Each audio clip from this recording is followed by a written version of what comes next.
Thank you guys for tuning in today, and welcome to another episode of The Source, where we interview whistleblowers, researchers, or policy experts. My name is Zan Raza, and today we'll be talking to Miguel Salas, who is an author, historian, and professor at the Pomona College in California.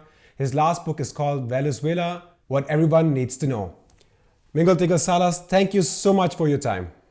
Thank you for inviting me. So I want to start with some context on the German media. On Sunday, 3rd of May, a coup attempt to overthrow the Maduro government took place in Venezuela. This development was largely underreported in Germany, if not misrepresented. For example, the leading daily news segment called the Tagesschau, although noted this in its foreign countries' dispatches on Tuesday, 5th of May, it failed to mention this development in any of its primetime daily news segments following days. Their primetime segments are watched by millions of people across Germany and are aired at 8 p.m. and thereafter after 10 p.m. One has to simply wonder what would happen in German media if Venezuela, its forces or its proxies, or even if it was related to such a similar operation, was trying to overthrow the US president. So with that in mind, in context about German media, could you provide our viewers in Germany and across Europe adequate picture of what unfolded on the 3rd of May? Well, on May 3rd, there wasn't so much a coup attempt. There was an invasion. There was an attempted invasion by disgruntled Venezuelan soldiers and a handful of U.S. former Green Beret special forces that thought for some reason that by invading the country that they would precipitate a reaction, that they would be welcomed, that they could march from the coast upwards of 30 miles into the city, capture Maduro, put him on a plane and extricate him to the U.S. where they would collect millions of dollars the U.S. is offering as a reward for his capture.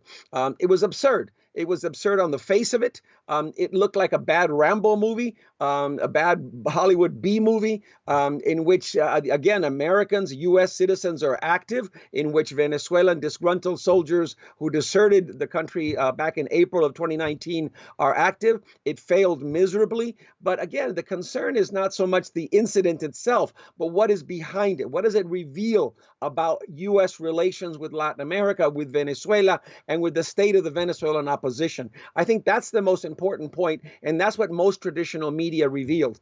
So the fact that a handful of disgruntled soldiers were training in Colombia, were training with U.S. former military individuals, in fact, was open knowledge. The Venezuelan news had reported on it. The Venezuelan political leaders had mentioned the fact that it took place, but it's operating in the context of an effort on the part of the Trump administration to effect regime change. So when Michael Pompeo, the Secretary of State, says we had no direct involvement, he leaves the door open for saying we had indirect involvement. We knew about it. We let it happen. If it succeeded, fantastic. If it didn't, well, we had plausible deniability. We could say we were not involved. And again, it speaks also volumes about the nature of the Venezuelan opposition, because as the coup unfolded and as the evidence came forward, a contract emerged. In fact, Goudreau, the head of the Green Beret organization that was leading the invasion, had signed a contract with leaders of the opposition for some $230 million that he would lead this effort to topple Maduro. He would be paid subsequently in Venezuelan barrels of oil in fact, the fact that the opposition was willing to negotiate with a mercenary indicates the level of which they've adopted now an insurrectionalist approach. They've abandoned all internal politics, and they thought also that, again, a simple invasion would topple a government that has been in power now for several years. It was ludicrous on the face, but it's tragic because it happens in the context of a U.S. effort at regime change in the middle of a pandemic. On 29th of April, Secretary Pompeo talked about that he was confident the U.S. will open its embassy soon in Venezuela and raise the U.S. flag there. Later on, as you mentioned, he denied any involvement in this operation, or let's say direct involvement. In April, we also saw the deployment of U.S. Navy near Venezuela to allegedly combat drug trafficking. Even though these statements of development cannot be used to implicate the US government, has evidence emerged from this invasion operation that the Trump administration greenlighted, if not ordered this operation? How concrete is their role at this point in time? Well, I think it's very clear to understand that since the beginning of January, Trump met, first of all, with the leader of the opposition, Guaido, in Washington. and he was present for the State of the Union in Washington as well. That is the speech that Trump gives to the nation every year to summarize his administration. Guaido was present. They were the meetings at that time. They were meetings with Michael Pompeo, Secretary of State, with Elliot Abrams in charge of U.S. policy for Venezuela. All of them talking about the impending change, so that this event occurs in that context, in the context of an effort at regime change. And again, the more cynical part about it is that it's occurring in the middle of a pandemic, at a time in which opposition forces in Venezuela are saying, please relax the sanctions. We need to have access to gasoline. We need to have access to medicines. We need to have access to protective equipment. Relax the sanctions. So there's a faction of the opposition saying we're willing to negotiate, to meet with the government, to engage in conversations. But another faction that has adopted an insurrectionalist approach and has attempted a coup in April of 2019, and that failed. And now they attempted with U.S. mercenaries to effect the same change. And what's tragic is that they believe their own rhetoric. They believe their own argument that somehow the government is teetering. All it needs is a small push. It will fall. And it fails to recognize the complexity of the problems in Venezuela. And that's the danger we're looking at. Now, if the U.S. intelligence did not know about a training going on the Colombian-Venezuelan border, then it's the largest failure of U.S. intelligence because everyone else knew about it. Juan Guaido in German media is portrayed as the legitimate opposition leader. For example, about the dispatch that I mentioned that the Tagesschau did report, which did not flow into its primetime daily segments, they mention him quoting by saying something like, this is a false flag operation by the Venezuelan government. And they also, the Tagesschau also started with the headline that it's a alleged invasion. However, there was no follow-up on their coverage. There was only one dispatch and there was no follow-up in what transpired. So you touched upon this 41-page contract that came out that sheds light between the arrangement Guaido and Silvercorp had, the U.S. private security firm that he hired to undertake this operation. How solid is this contract and what notable facts stand out from it? Well, what stands out is that it's a 7-page contract with a 41-page appendix, so that it's a very detailed contract. The most important thing is that it's signed by JJ Rendon, one of Guaido's principal advisors. It's signed by other individuals in the opposition as well. It is purportedly signed by Guaido, and there's an audio recording of him participating in a conversation with Rendon and Goudreau as well. So it's obvious that there was a contract signed. They can all dispute whether it was signed or not, but their names appear on it. JJ Rendon and other individuals have since resigned, acknowledging that they paid Goudreau an initial down payment of $50,000, quote unquote, out of their own pockets instead of others. But there was still $230 million. What's obvious is Goudreau published the contract because he was mad. He had been stiffed. He hadn't been paid. So he was seeking payment. It's not that he didn't support what he was doing, but in fact, what he was mad about was that they had hung him out to dry. And many in Venezuela said that's what happens when you get the low bid contract. When you go for the lowest bidder, you wind up with something like this. But yes, again, today they're all going to say it's false flag because in fact, for many in the opposition, they've had to pay the price for it. For many in Venezuela, the fact that the opposition was willing to launch an invasion, to really participate in something that would cause the possible death of hundreds, if not more, possibly, again, an invasion of a country that could be a precursor to something else. That really demonstrated the face of the opposition, their inability to recognize the situation in Venezuela, their inability to accept a policy other than all or nothing. Because the way that they approach this situation is either Maduro goes or we don't negotiate, we don't talk.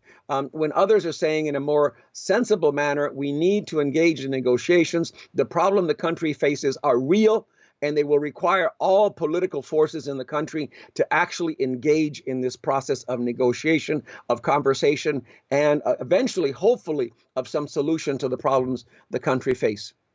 Our government, for example, refrains from using the term regime change. If at all, they call it a power struggle. Many corporate media outlets here follow the same sort of line. What tactics that the US government is using that determine your usage of this term regime change? And let's say for a second, that this is regime change, which you are stating. What if it's successful and Juan Guaido does become the president? What do you think will be the consequences on the Venezuelan society? Well, let's first go back to the first part of the question, which was regime change. We should understand that this is not something new. The Trump administration is following essentially what the Obama administration had done previously. In 2015, at the same time as he's announcing the softening of relations with Cuba, Obama declared Venezuela a clear and present danger to U.S. national security. Now, mind you, what that means, a country that doesn't have really any significant air force, doesn't have a significant navy, doesn't have any real long-term missiles, but yet they represent a clear and present danger to the U.S.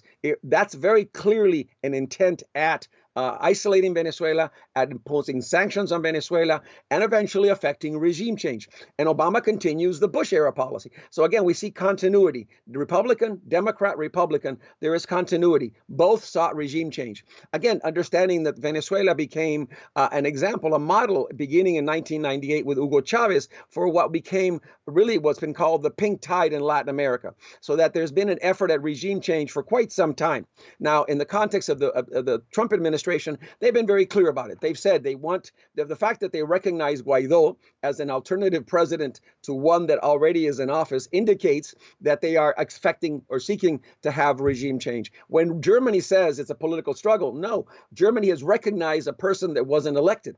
Germany has recognized Juan Guaido, someone that came out of the National Assembly in an earlier period. So again, there is, irrespective of what happens in Venezuela, they're identifying with someone who is attempting regime change as well. So again, we're mincing words, but the reality is that the U.S. policy, as well as policy of the Group of Lima, which is the conservative countries of Latin America, and a large part of the EU, has been to affect regime change in Venezuela. Maduro is usually portrayed as an authoritarian leader who commits human rights abuses. I think there was also a report from Human Rights Watch that criticized his practices. With that in mind, the argument is then made that there should be no negotiation.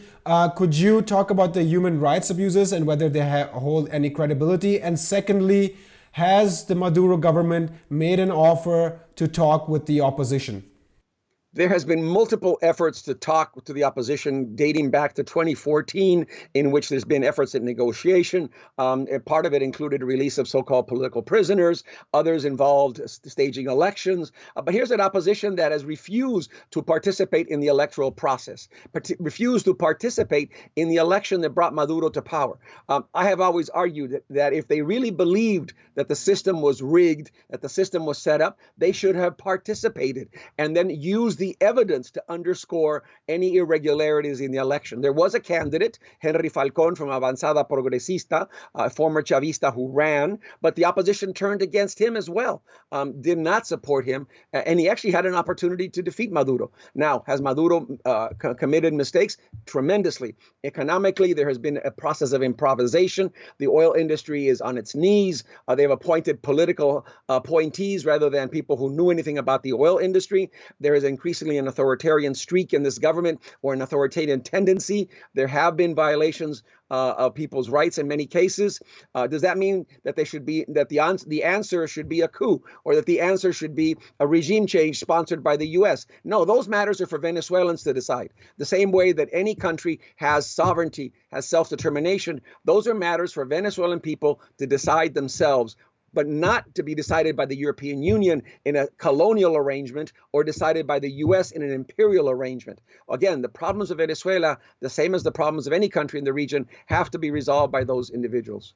What do you think are the prospects now with the cooperation between the U.S. government and the opposition leader, Juan Guaido? We have seen that he has failed on many fronts. The Maduro government has proven to be resilient, especially in terms of its the relationship it has with its own military. They have not switched gears at the moment. How strong is the Maduro government, and do you think we are heading to another phase where perhaps not an invasion like this, a U.S. invasion may be probable?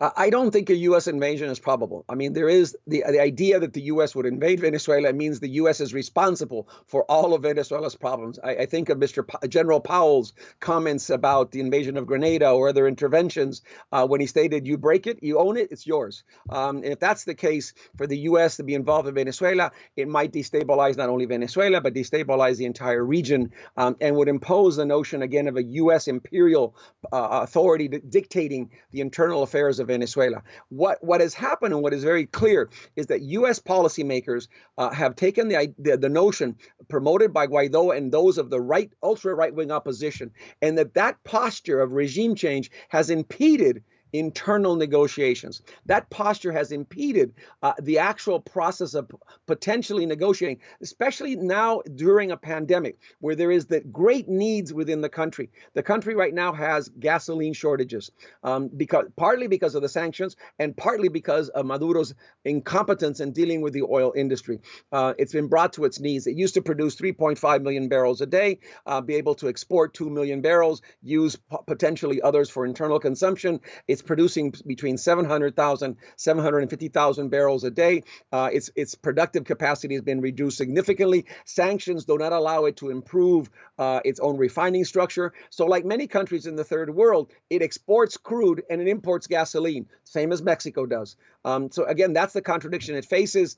We need to find a mediated solution where you can begin to alleviate some of those problems. Some in the opposition have proposed, for example, those who believe in negotiations, that, for example, the money that the U.S. has provided the opposition should go to the immigrants that are sitting in countries like Ecuador and Colombia, provide them with some subsistence, provide some of that money to buy protective equipment for Venezuela, allow the gasoline to come in, provide the context for a negotiated solution instead of a military option. As long as we keep posing it as a military option, that reinforces Maduro, that reinforces his power within the military, which continues to support him. The military has shown very minor cracks, but the military itself continues to largely support the Maduro government. When we see reports on US sanctions or Western sanctions on Venezuela, we get the impression that it's targeting only the Maduro government and those that they consider responsible. Is that true, or is it also targeting other vital sectors that are affecting the population at large? What is your assessment on the type of sanctions that are being levied at the moment on Venezuela?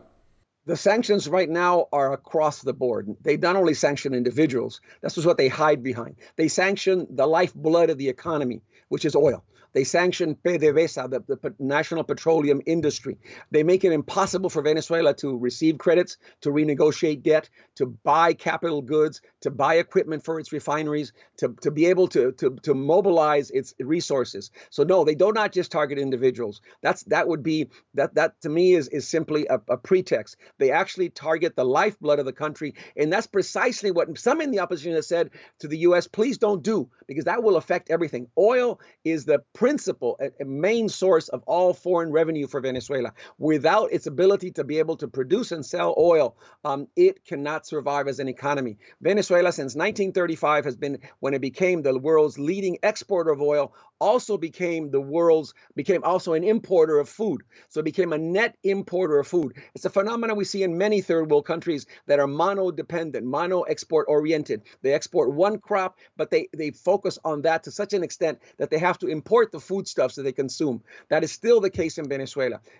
Plus, Maduro policy has destroyed much of the productive capacity within the country. Its inability to deal with currency exchange has damaged the economy even further. And now the Bolivar is skyrocketing as it usually does. So that we are situating in a situation where the crisis is felt by all sectors. So that if the intention was it's reminiscent in some ways of what Nixon said back in Chile in 1970s, we're going to make the economy scream. We're going to make the economy scream. That's what they attempted to do. By sanctioning PDVSA, they're attempting to make the economy scream. That is, Venezuela will run out of resources. People will protest. They'll overthrow Maduro. What it does is increase the suffering for the average Venezuelan people.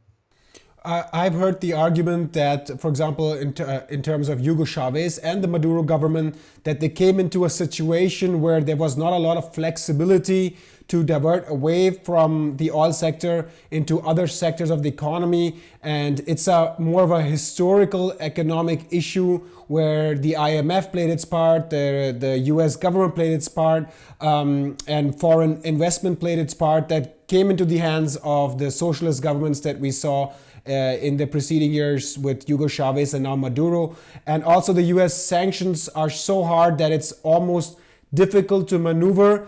Do you think that the failure to deal, for example, with the current crisis, economic crisis, is primarily a Maduro phenomena, or it's a mixed bag, or it's only attributed to external factors?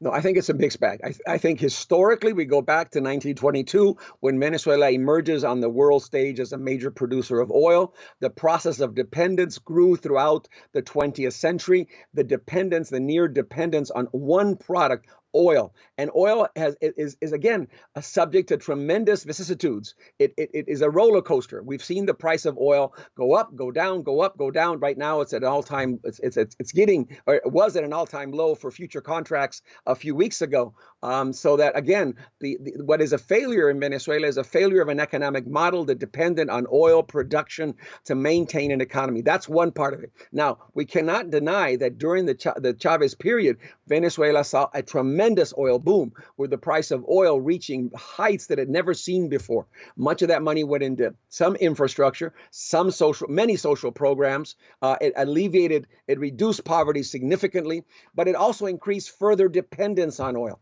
on an oil economy that had already been tapped out. Understand, part of the historical process is when the U.S. was in Venezuela until 1975, and it still is indirectly, but until 75, when Venezuela oil industry was owned by foreigners, they tapped the well dry. Lake Maracaibo was exploited nonstop. There were very little limits on how much oil was taken out of the country. So much of the light crude has been already extracted. So what Venezuela has now essentially is a lot of heavy crude. And heavy crude requires a higher price point to refine, to produce, and to be able to sell.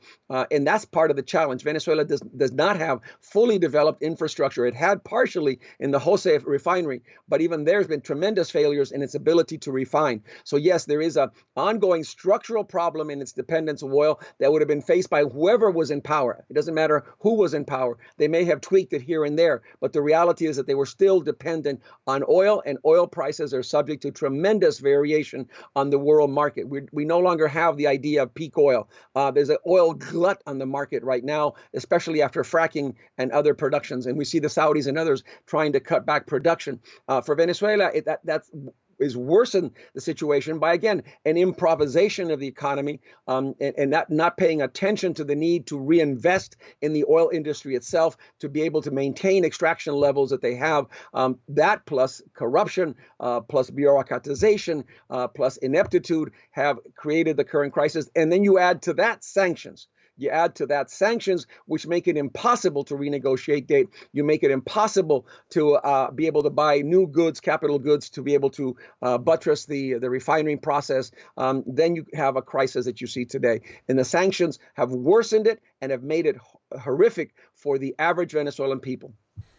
There are recent talks about Iran maybe trying to cooperate with Venezuela. I could imagine that the US government would not let this pass through, given how adamant it has been in trying to also pursue, to borrow a term, regime change in Iran, and to see such an international cooperation in its hemisphere might lead to a big conflict. Could you talk about what this recent development is for our viewers, and also talk about what sort of danger it could lead to?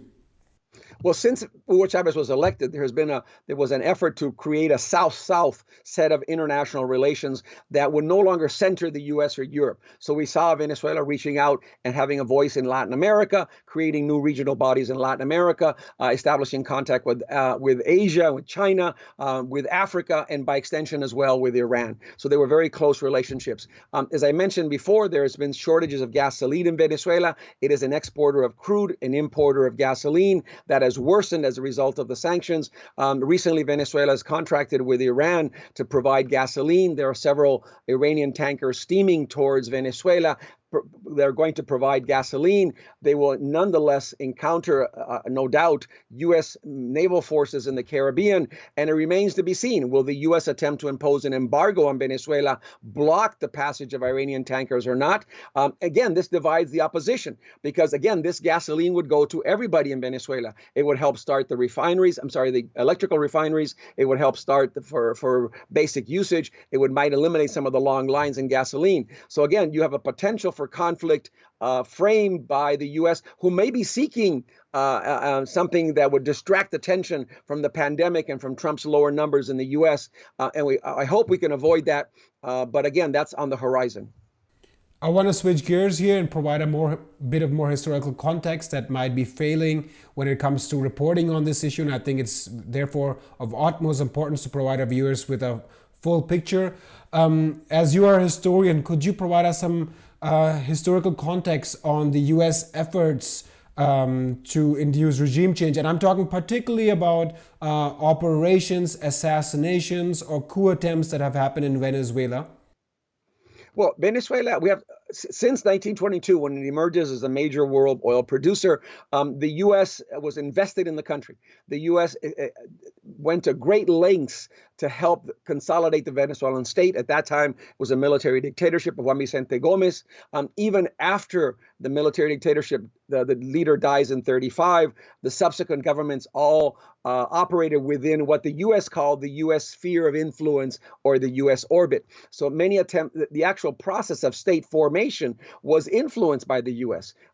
At many levels. The U.S. sent missions. The U.S. was involved in military missions, economic missions, social missions, medical missions.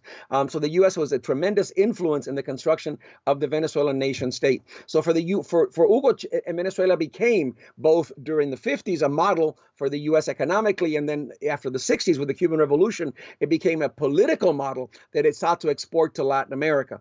That is an alternative to Castro, an alternative to Cuba, a social democratic alternative that had mild reforms but kept the left at bay. So that's what the U.S. was unprepared for someone like Hugo Chavez to appear on the scene in 1998, as he had before 1992, but now elected as president in 1998, serving in 1999. And the U.S. set out to destabilize Venezuela. It thought initially it could co-opt Chavez. It thought initially it could win him over. Another nationalist is not a great threat. We will outlast him. He has to have ties with the U.S. But Chavez broke from the U.S., opposed the free trade of the Americas, opposed the dependence on U.S. economy, sought new ties with the third world. So we had the first effort of a regime change in April 2002 with a coup against Hugo Chavez by a faction of the military that is obvious the U.S. green-lighted, the U.S. knew about, the U.S. was involved. Since that time, there had been multiple efforts at regime change by either financing parts of the opposition, providing money through the National Endowment for Democracy and other such organizations, and being very supportive of the opposition. At each major turning point, Chavez won the elections. Chavez came to power through elections. He was affirmed through elections. He had and there were multiple elections in Venezuela. So again, the idea that somehow this was a dictatorship flew in the face of the reality, had strong support. Chavez dies in 2013. The U.S. and the opposition see an opportunity. They increase tension. They don't recognize the election of Maduro, which by itself is delegitimating. And they strongly support the opposition, which eventually led us to the stage that we set earlier in our conversation with Guaido and others. I want to leave this interview with some solutions.